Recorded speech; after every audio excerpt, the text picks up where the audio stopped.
bo día, boa tarde, boa noite. Estamos a moi poucas horas de comezar o primeiro maratón de galeguidades e temos con nós uns convidados moi especiais. O Centro Galego de Baracaldo, que temos a Emilio, a Roberto e a Eva con nós. O Centro Galego de Baracaldo é o máis antigo de Europa, fundado no 1901, así que este ano, se non me confundo, son 124 anos. Poderíadesme contar un pouco da historia do Centro Galego?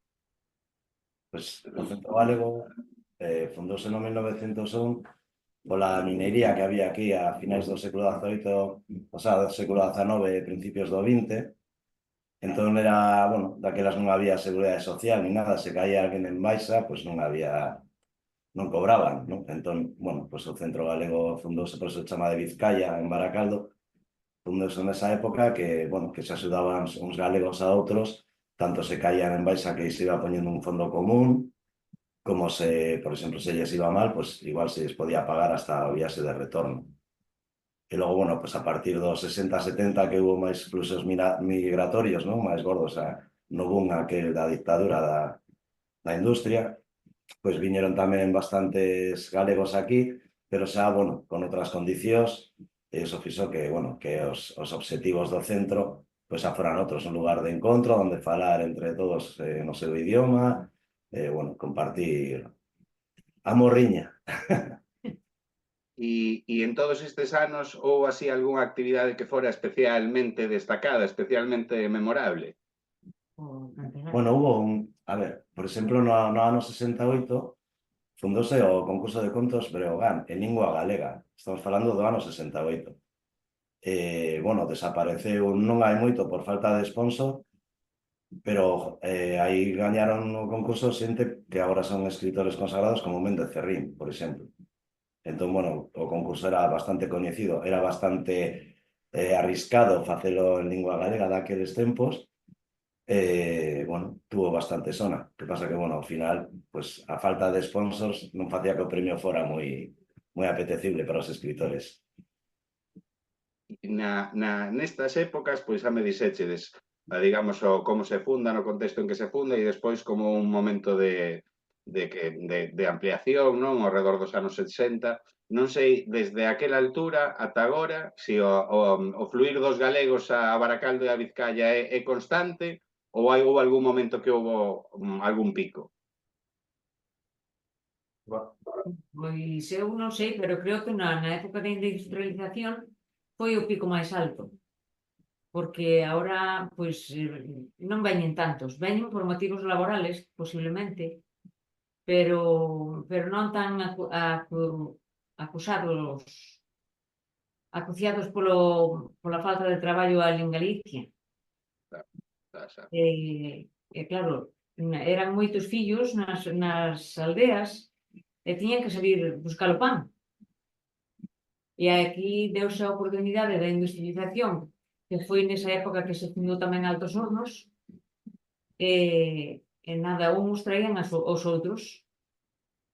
E hai algunha localidade galega que este especialmente presente no Centro Galego de Baracaldo? Ui, A zona de Melide, Arzúa, esos son os que máis teñen. Eu son de Lugo. Sí. Bueno, hai de Ourense tamén, hai de todas as provincias. Sí, pero que sí, a máis abundante é da Coruña, sí, sobre todo a zona de Melide, eso é. Sí. Eu coñezo algunha historia de amor de xente que se coñeceu no Centro Galego de Baracaldo. Vos seguramente tamén coñecedes algunha, non? E meus pais.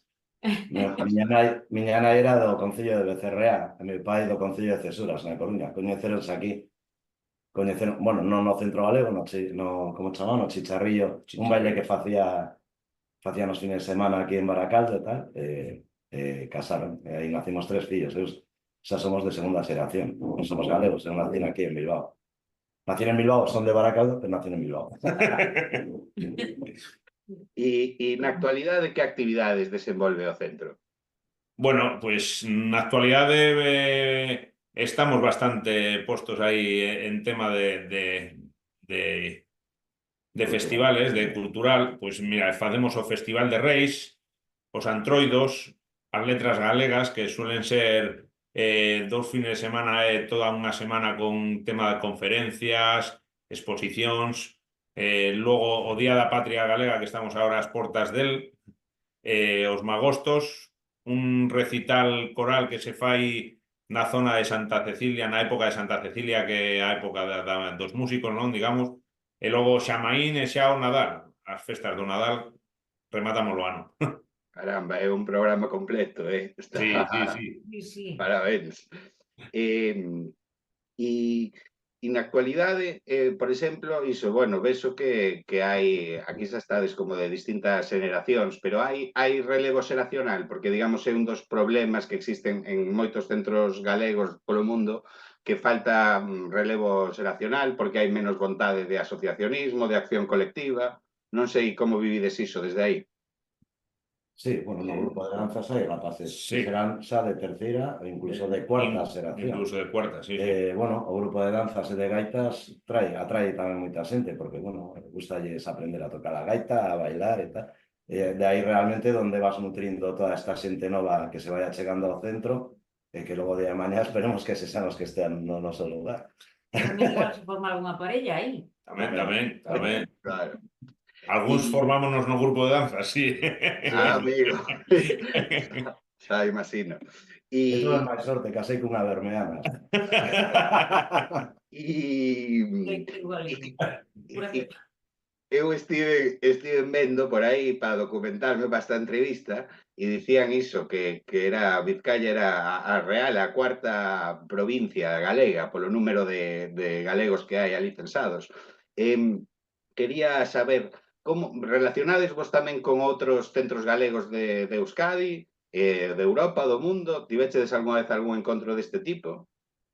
Sí, pois sobre todo de Euskadi, porque, bueno, aquí hai a Irmandade de Centros Galegos en Euskadi, que bueno, ao final se fai unha vez ao ano unha xuntanza de todos os centros con unhas actividades culturales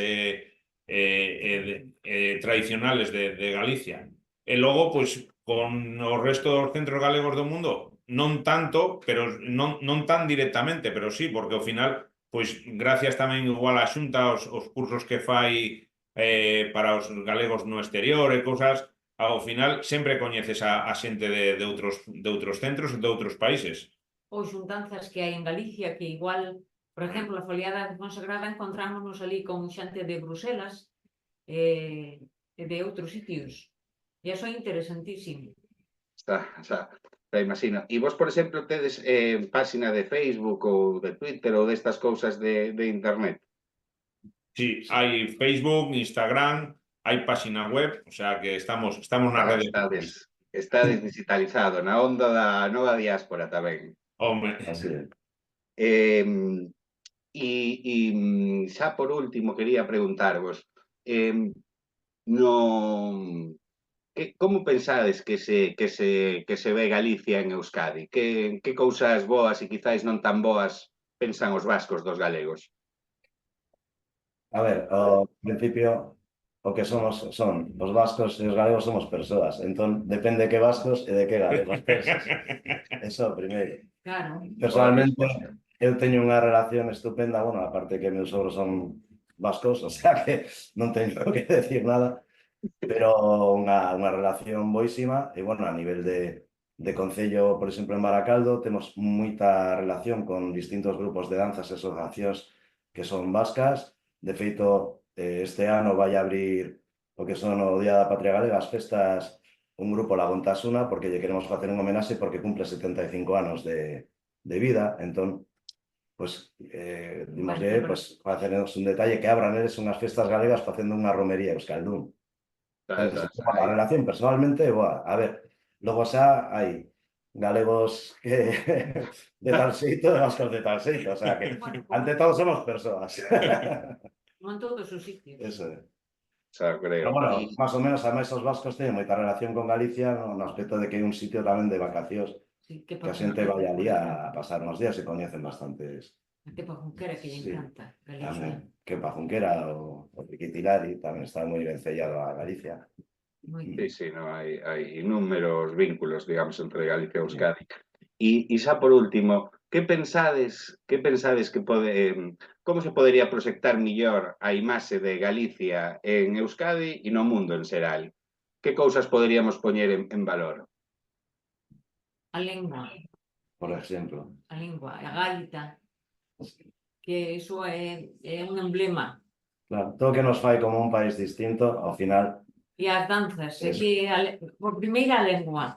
claro, somos unha embaixada cultural de Galicia en Euskal Herria e iso é Sí, precisamente o que atrae aos vascos, porque nese aspecto están moi vencellados, con un idioma propio cada un, as súas Hombre. propias costumes, entón todo o que ten que ver co cultural reafirmación de país, pois atrae moita xente de aquí. Dicen que un galego pode sair de Galicia, pero Galicia dun galego jamais. Xamais. Pois moitísimas gracias. A verdade é que unha honra para o Maratón de Galeguidades poder contar con vos esta entrevista. Era imposible facela polo difícil que era cos horarios laborais, pero bueno, xa nos podemos poñer un sello no maratón dun objetivo conseguido. Así que moitísimas grazas e un saludo. A vosotros. Gracias a vos tamén. Unha aperta. Unha aperta.